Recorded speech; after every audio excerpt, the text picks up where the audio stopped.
Hi, I'm Jeremy Brecker with the Labor Network for Sustainability, and the title of this strike commentary is Social Self-Defense, From Protest to Contest. With the aggressive use of the military at home and abroad, the Trump administration appears to be on the offensive, but its aggressions are less an expression of growing power than an attempt to distract from the growth of opposition, the loss of public support, and the splits within its own ranks. The movement-based opposition, represented by the mass nonviolent resistance to ICE in Los Angeles and the 5 million participants in No King's Day, is no longer a marginal actor, but is now MAGA's most powerful opponent. How can it utilize that power? In a strike commentary posted May 21st, I wrote, "It is likely that Trump, in the face of declining power and support, will increasingly utilize repression and violence. Internally, this would mean a fuller suspension of civil liberties and the rule of law, a more brutal war on dissent, martial law, use of the military in domestic conflict, and a mobilization of violent MAGA supporters for direct vigilante action. Internationally, it would mean escalating use of violence, leading to accidental or deliberate wars, not excluding accidental or intentional nuclear escalation." I cite this not to claim prophetic powers that allowed me to predict Marines in Los Angeles and bunker busters in Iran, but because this dynamic is shaping the context for the movement to defend society against the MAGA assault. The growing power of Trump's opponents and his escalation in response creates new strategic problems and opportunities for the movement. This requires an assessment of the current state of the conflict in preparation for its next phase. In a drama or a war, there is a critical point where protagonist and antagonist meet, and the battle has been joined. That point has arrived as MAGA and those defending society against MAGA have now come into direct conflict in the public arena. This can be seen in the confrontation in Los Angeles between the ICE agents dressed and acting like stormtroopers and the nonviolently resisting workers and communities. And it can be seen in the contrast so often drawn between Trump's pathetic military birthday parade and the historic No King's Day actions by at least 5 million people at more than 2,000 locations around the country. As the New York Times lead headline encapsulated it June 15th, "Military might, protest power, two visions of U.S. take to the streets." The movement-based opposition, so visible in resistance to ICE in Los Angeles and in the outpouring of millions around the country, is no longer operating in its own isolated niche, seemingly without direct engagement with its opponents. Donald Trump would like this to be seen as a battle of his forces against the immensely unpopular Democratic Party. A Quinnipiac University poll conducted in early June found that 70% of those asked said they disapprove of how Democrats are handling their jobs in Congress, while only 21% approve. At this point, the opposition to Trump is far less the Democratic Party than the vast popular movement that is opposing his actions and undermining his power. Beyond the movement represented in the streets, there is an even wider swath of people and institutions, from medical and legal associations to teachers and government employees, defending society against the MAGA assault. The Times' Two Visions headline represents an acknowledgement that the pivotal battle for the future of the United States is now between MAGA and the movement to defend society against it. Trump appears to be on the offensive, as illustrated by his ordering federalized National Guards and Marines into Los Angeles and sending U.S. bombers to attack Iran. But it's a well-known maxim that when politicians or countries are losing, they tend to escalate. As Senator Alex Padillo put it after he was handcuffed, thrown to the ground, and arrested by ICE agents, When Mr. Trump began to face a groundswell of criticism a few weeks ago for his unpopular Medicaid cuts, failed tariff wars, and embarrassing public breakup with a billionaire advisor, I suspected that it wouldn't be long before he broke out the same tired anti-immigrant tactics to distract the public. Raids intensified, detentions skyrocketed, and Mr. Trump's narrative of a crisis escalated in the hopes of diverting attention from his political failures. The same desire to divert attention from his political failures no doubt provided a similar motivation for launching his illegal war against Iran.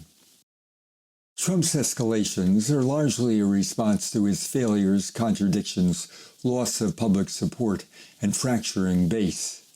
At the end of his first 100 days, Donald Trump had the lowest 100-day job approval rating of any president in the last 80 years.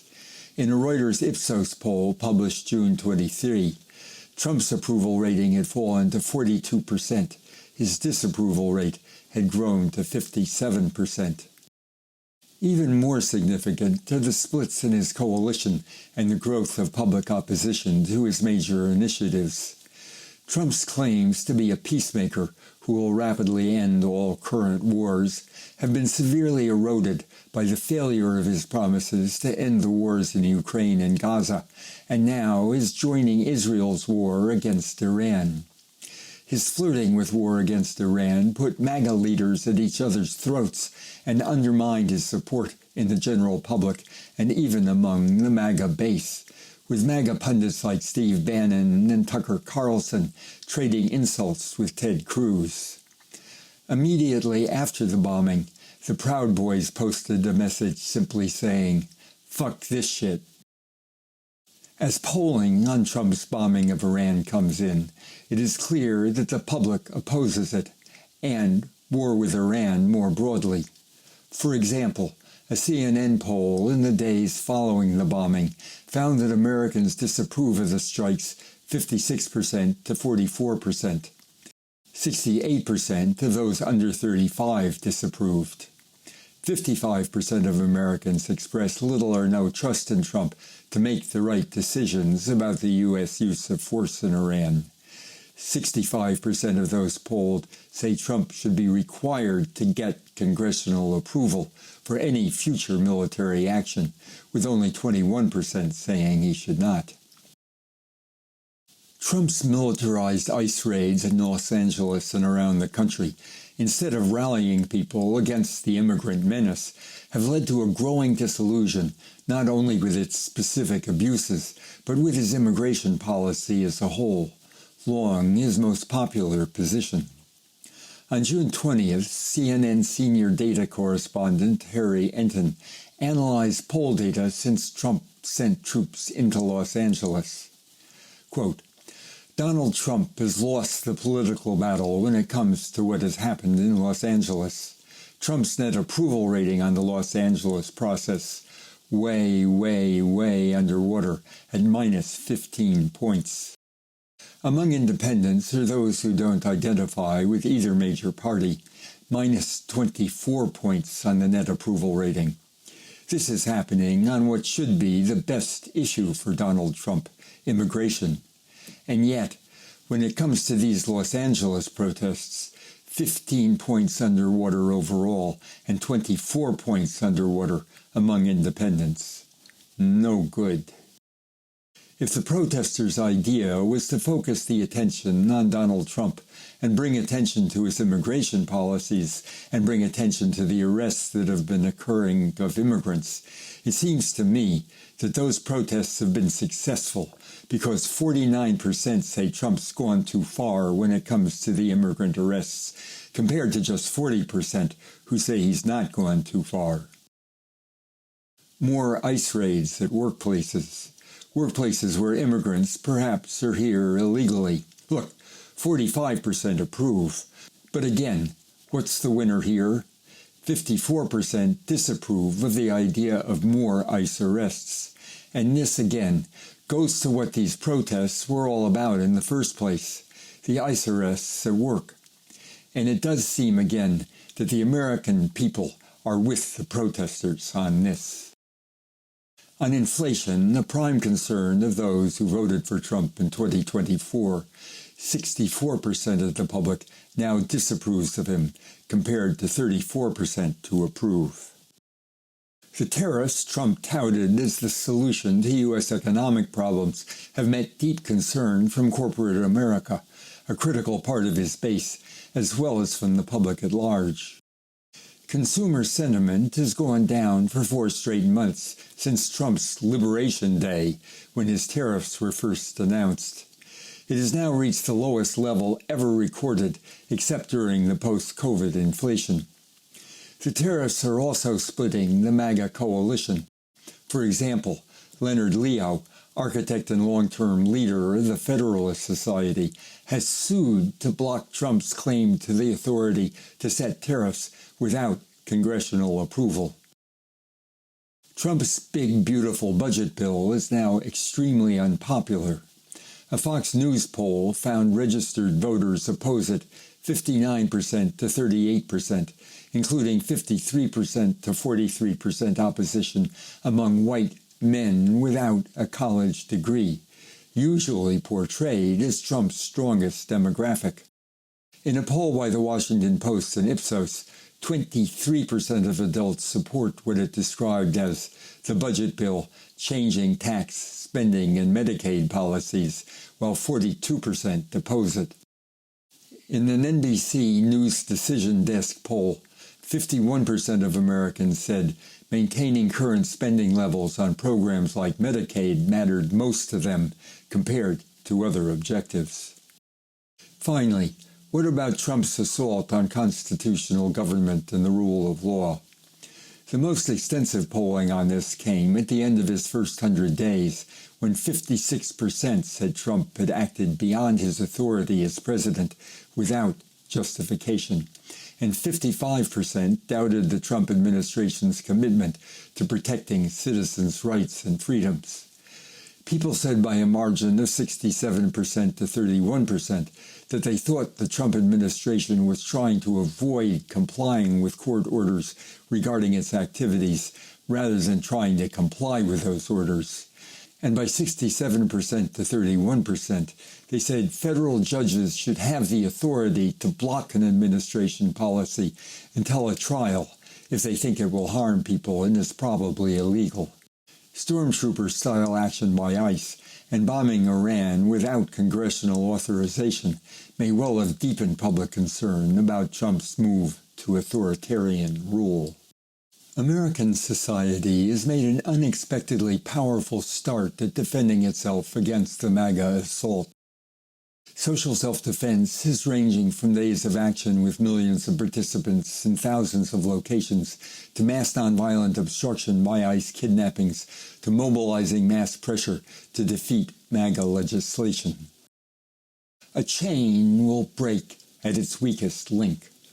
We don't yet know what MAGA's weakest link will be, but we can increasingly identify weak links where the movement-based opposition can achieve good results by increasing the pressure it is already applying. Here is a partial to-do list. Item: continue to highlight and contest Trump's abuses of democracy, the rule of law, human and civil rights, and the Constitution. Continue to combine a focus on the destruction of democracy and the rule of law with the concrete human needs that are being destroyed by the MAGA assault. Item: encourage the popular opposition to the bombing of Iran, a future war with Iran, and future militarist adventures. For example, build it in as a central part of the messaging for upcoming days of action.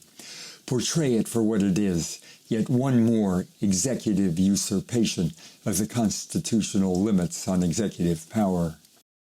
Item: make the fight against ICE what Birmingham was for the civil rights movement and what the Keystone XL pipeline was for the climate movement, a dramatic, highly visible struggle between those in power and those opposing them. highlight the abuses that are most abhorrent to the public, like the kidnapping of workers, the separation of families, deportations without due process, arrests of legal citizens, and arbitrary arrest of immigrants with no criminal records.